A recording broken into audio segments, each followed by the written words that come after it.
to a school with a dress code, which is no fun at all because dress code doesn't really give you a way to kind of show who you are and emphasize the way that you feel that day through fashion, which is something that I do all the time. I hope that this can help somebody who has a dress code at their school and can possibly give them some tips and tricks that I have learned of how to survive dress code and still dress uniquely and how you feel like you but still fit in the dress code.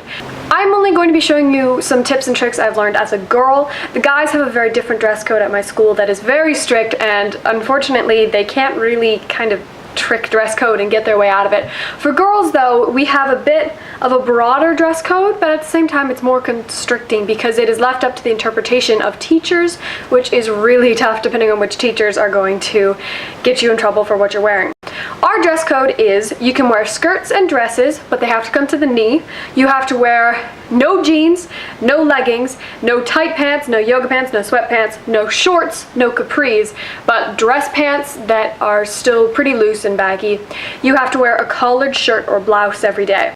So I have all of these things that I have found. I'm going to be a junior this year, so I've had a couple years experience with all of this, and yeah, let's get started. The first thing that I would recommend for skirts and dresses that have to come to the knee is get a skirt that is originally a high-waisted one. This one is from Old Navy, love the bird pattern, and it's supposed to be a high-waisted skater skirt. This one is really like floaty and light and really falls nicely. So with skater skirts, because I am tall and have quite long legs, I just pull them down further so that way they're resting on about my hips and they come to my knees. But because they're the skater style, they still fall really nicely and they don't look weird as it's a high-waisted skirt. I recommend everyone to get a black and white dress. Now this one is quite long, it does come all the way to my knees, no like having to bend over to hide it. This one is black and white and it's got this really bright pattern. Now when I first got it I was really kind of like back and forth about it. I wasn't sure if I liked it, but black and white is really flattering, really dressy, and this material is so comfortable. It comes with a little belt. I think I got this one at Walmart a couple years ago. This pattern is on everything. I'm sure you can find something like it really cheap, but having one of these dresses really can be fancy, and the pattern is really lovely, and having it be that long to your knees is not an awkward length. I always find myself wanting to wear my cute summer dresses to school, and you know, it's really tough sometimes because, you know, spaghetti straps, it's really difficult to wear these kind of dresses to school, which sucks.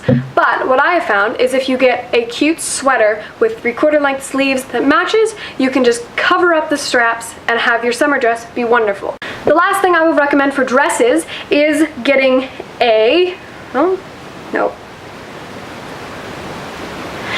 getting a sweater dress. Now this one might not be to everyone's style, but sweater dresses are so warm. They're like you're wrapped in a giant blanket.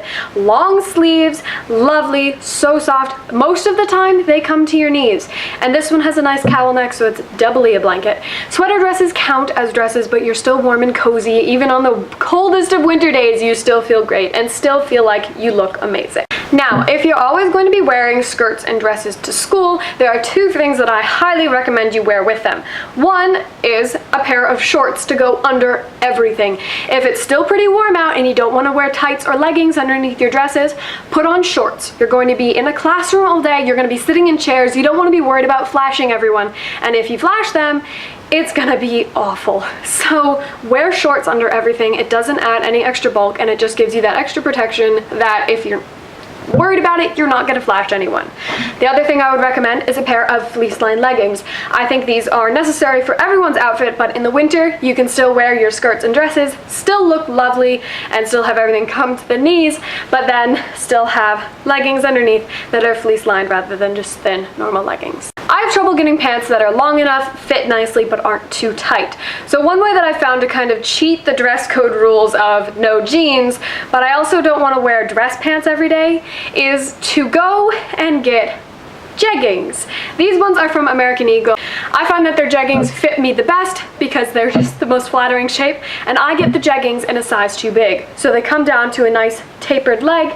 They have wonderful pockets. These ones are incredibly soft and they just fit really nicely. You could still wear them with a belt, shirts tucked in, shirts over them. They're still tight, but not like skin tight if you get them a size too big, and they're still comfortable and wonderful and look really nice.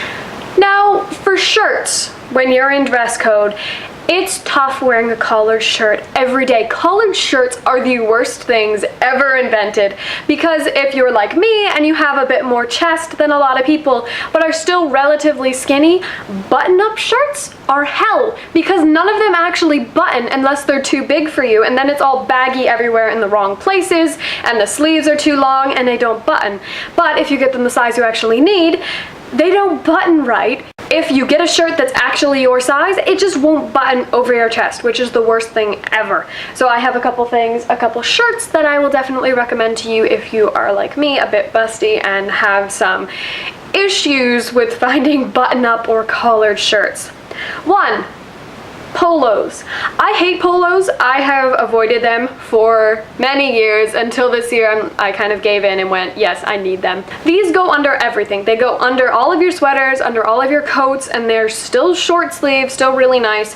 They only button up halfway, which is one reason that I think I really needed these, because a full button-up shirt is tough. Throughout the day, you kind of have to be paying attention. Is everything buttoned up properly? Is any of the buttons come undone or anything showing out of my buttons? No. These ones, they just button up halfway. These ones are from Aeropostale. They fit really nicely. They're nice, slim fit, so you still feel really good in them, and polo shirts are definitely a must if you have a dress code like I do. If you still need button-up shirts, I will definitely recommend going to Old Navy to get some of theirs.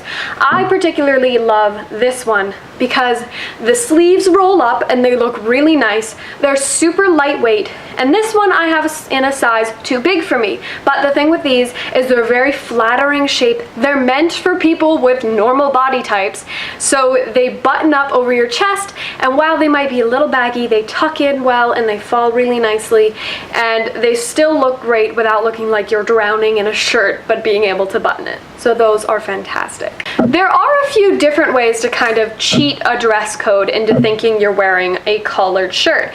One way is to have a cowl neck shirt. Another way that you can kind of get across the whole collared shirt is by getting a shirt with a mandarin collar. See these little stand-up collars that kind of go all the way around? I love to just get long sleeve t-shirts or just sweatshirts with no hood on them and wear them to school, because if you have one like this, long sleeves, relatively baggy, then what you can do is you can get a thin sleeveless collared shirt. I get all of mine at Old Navy. I have a couple of these. This one's just in white, and what you do is you just slip this on underneath your long sleeve shirt or your sweatshirt, and you can just have your little collar poking out with the high neck top, sleeveless so nothing's bunching underneath, and you can still wear whatever sweaters and shirts you want to while having a collar. Great! Another must for any dress code is a white collared shirt. They just go with everything. They make you look really classy. You can dress it down or dress it up. And if you have a dress code, honestly, I think this is just a necessity in your wardrobe. I also recommend getting a little vest. This one is a sweater vest from Rue 21. It's just a little Aztec printy kind of thing, nice red. The reason I recommend a vest is because they go really nicely with collars and they fall really nicely, so you can still jazz up an outfit, jazz up a plain white shirt with one of these vests and give it your own little pop. Lastly, clothes-wise, I will always recommend that you get as many cowl neck sweaters as you possibly can. This one is from somewhere. This one is also from Old Navy. Really soft, lovely cowl neck, and it's a long sleeve sweater. It's almost a t-shirt, very light sweater, but I always will recommend these because they are fantastic and they count as dress code without having to throw something else over it. Always have scarves. This one is one of my favorites. Lovely scarf, because scarves can go over collared shirts, no problem. Sometimes they're a bit of a pain. Sometimes you don't want to wear a scarf over a collar, but this one is lovely. They just layer so nicely over any kind of collar, and they really make your entire outfit look more unique, look more like you. Lastly, the ways to jazz up your dress code are with your feet. That came out creepier than I meant it. But what I mean is your shoes can make an outfit however you want, as dressy or as casual as you want them to, as crazy and fun, or as classy as you want them to. I will always recommend 3 things. 1, a pair of nice black flats because they will go with everything.